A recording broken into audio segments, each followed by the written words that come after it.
नरेश, जीत, चेतन और सुजीत ये चारों बहुत अच्छे दोस्त थे। चारों दोस्त नदी किनारे कैंप लगाकर वहाँ के शुद्ध वातावरण में कुछ दिन रहने आए थे।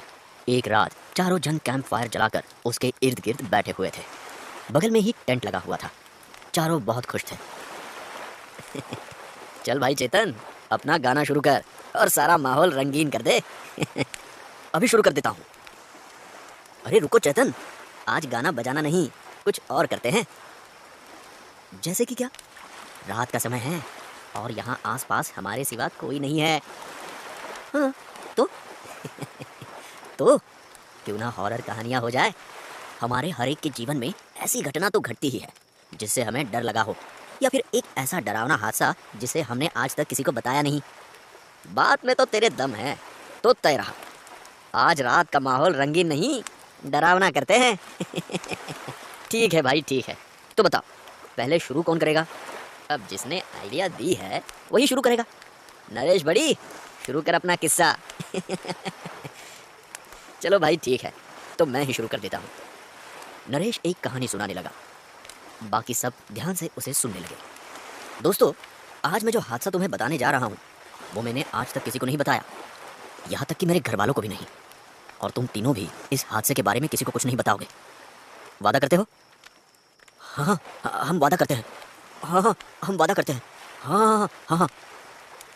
तो सुनो, ये 1 साल पहले की बात है। मैं ज़मीन के काम से अपने गांव गया था। पापा के गुजर जाने के बाद मुझे ही ये सब देखना पड़ता था। गांव में हमारा बहुत बड़ा आलीशान घर है, मैं वही रहा था। वो ये कि हमारा घर और बाकी बचे गांव के बीच एक नदी थी। अगर किसी भी गांव वाले को हमारे घर आना होता तो उसे उस नदी को पार करके ही आना पड़ता। और वही बात हमारे लिए भी थी, क्योंकि और दूसरा कोई रास्ता ही नहीं था। नदी पर कोई पुल नहीं था, इसलिए गांव वाले भी ज्यादा हमारे घर की ओर आते नहीं थे। हफ्ते में कोई एक आदमी ही आता था, वो भी जब पापा थे तब। पापा के जाने के बाद तो जैसे हमारा घर गांव का हिस्सा ही नहीं रहा। महीनों तक हमारे घर के आसपास भी कोई भटकता नहीं था। बस वहां पापा का एक वफादार नौकर था, दादू, जो घर की देखभाल करने के लिए रहता था। मैं भी बहुत सालों के बाद गांव गया था। घर की हालत ठीक ही थी, क्योंकि दादू वक्त से घर साफ सफाई करता था। मैं पापा के कमरे में रुका था। वहां से वो नदी और वो नाव साफ नजर आते थे। दादू बहुत ही चुप चुप रहता था। पहले मुझे लगा कि उसे पापा के जाने का दुख होगा, पर बाद में पता चला कि उसका स्वभाव ही शांत था। एक रात मैं अपने कमरे में बैठकर किताब पढ़ रहा था। जमीन का काम जल्दी नहीं हो रहा था, इसलिए मुझे बहुत दिनों तक वहां रुकना पड़ा था। मैं जब पढ़ रहा था तभी वहां दादू आया और सिर झुकाए खड़ा रहा। मैंने उससे पूछा, क्या हुआ, तुम्हें कुछ चाहिए? दादू ने बिना सिर उठाए बड़ी ही शांति से कहा, मैं सोने जा रहा हूं, आपको कुछ चाहिए तो नहीं?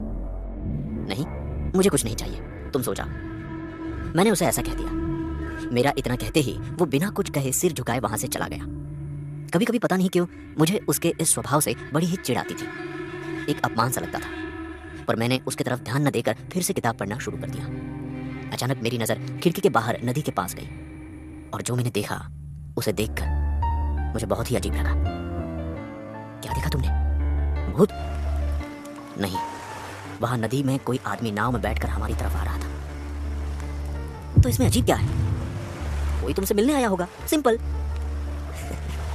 नहीं, मैं उसी आदमी को देखता रहा, पर रात के अंधेरे में उसका चेहरा ठीक से कहीं नजर नहीं आया। थोड़ी देर में वो नदी के इस किनारे आ पहुंचा।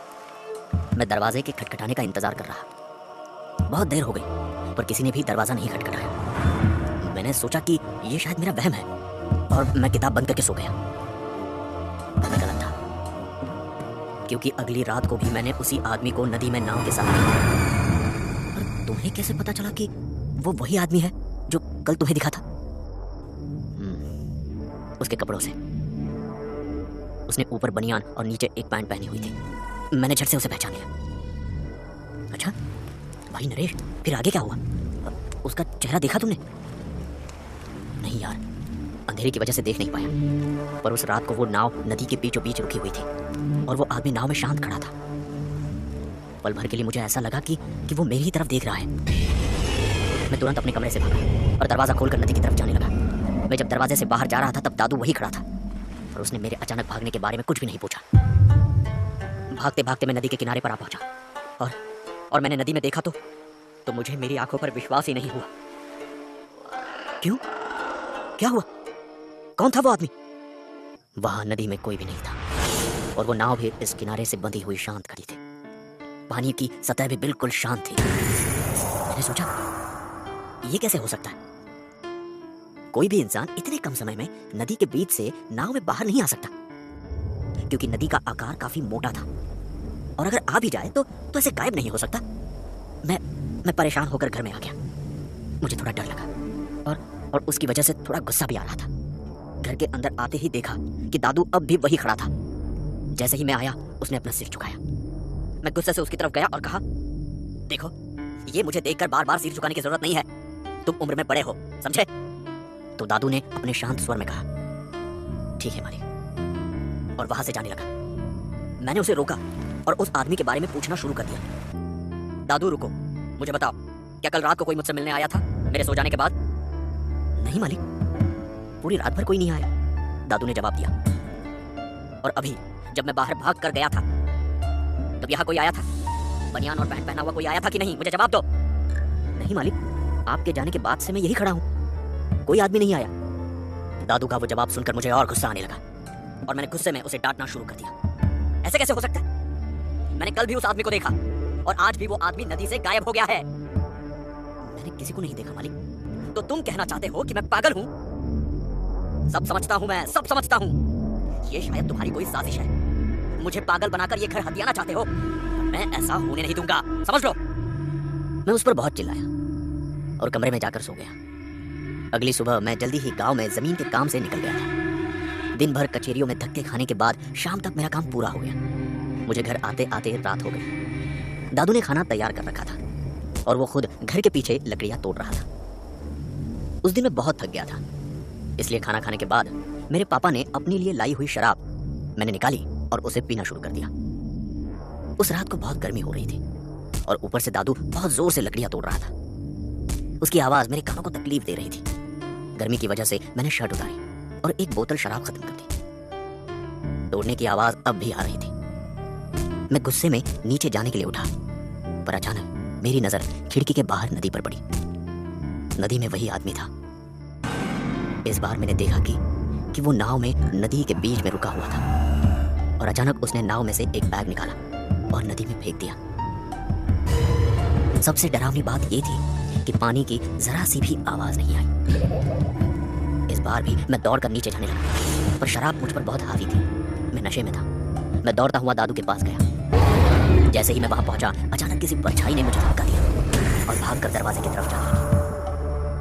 उसके पीछे अचानक वो आदमी कुराड़ी लेकर दौड़ता हुआ नजर आया। मुझे देखकर दादू भी उस आदमी को देखने लगा। परछाई वाला आदमी दरवाजे की चौखट से टकराया और नीचे गिर गया। उस आदमी ने उस परछाई के सिर पर जोर से वार किया और सामने वाली दीवार पर खून की एक रेखा सी उड़ी।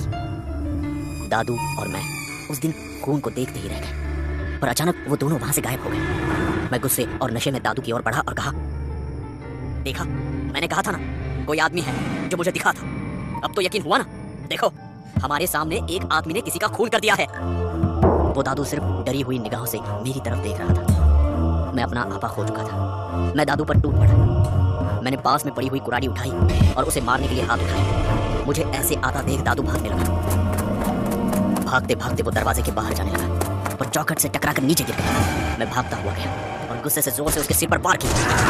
खून दीवार पर। दादू मरते ही मैं थोड़ा होश में आया और दादू की लाश को देखकर बहुत डर गया। मैंने इसकी लाश को छिपाने का तय किया। मैं ऊपर गया और कुछ ढूंढने लगा। इतने में मुझे मेरा बैग दिखा। मैंने अंदर के सारे कपड़े निकाले और खाली बैग लेकर नीचे आया। दादू की लाश को बैग के अंदर भरकर नदी की तरफ घसीटने लगा। मेरा नशा पूरी तरह से उतर चुका था।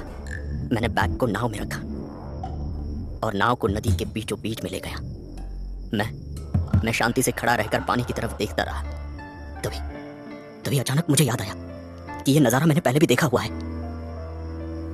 मेरा ध्यान मैंने पहने हुए बनियान और पैंट पर गया और फिर हिम्मत करके मैंने घर की तरफ देखा तो मैं बहुत डर गया। मैंने देखा कि कोई मेरे कमरे की खिड़की से देख रहा है और मुझे कुछ समझ में ही नहीं आया। मैंने जल्दी से उस बैग को उठाया और नदी में फेंक दिया। लाश को फेंकने के बाद मैं जल्दी से किनारे पर आ गया, पर घर के अंदर जाने की मेरी हिम्मत नहीं हुई। इसीलिए रात बाहर गुजारने के बाद मैं सुबह वापस आ गया। जीत, चेतन और सुजीत डरी हुई निगाहों से नरेश की तरफ देख रहे थे। थोड़ी देर बाद जीत ने कहा, मतलब तुमने खुद को देखा था? शायद हाँ, पर तुम ये कहानी मरते दम तक किसी को नहीं बताओगे।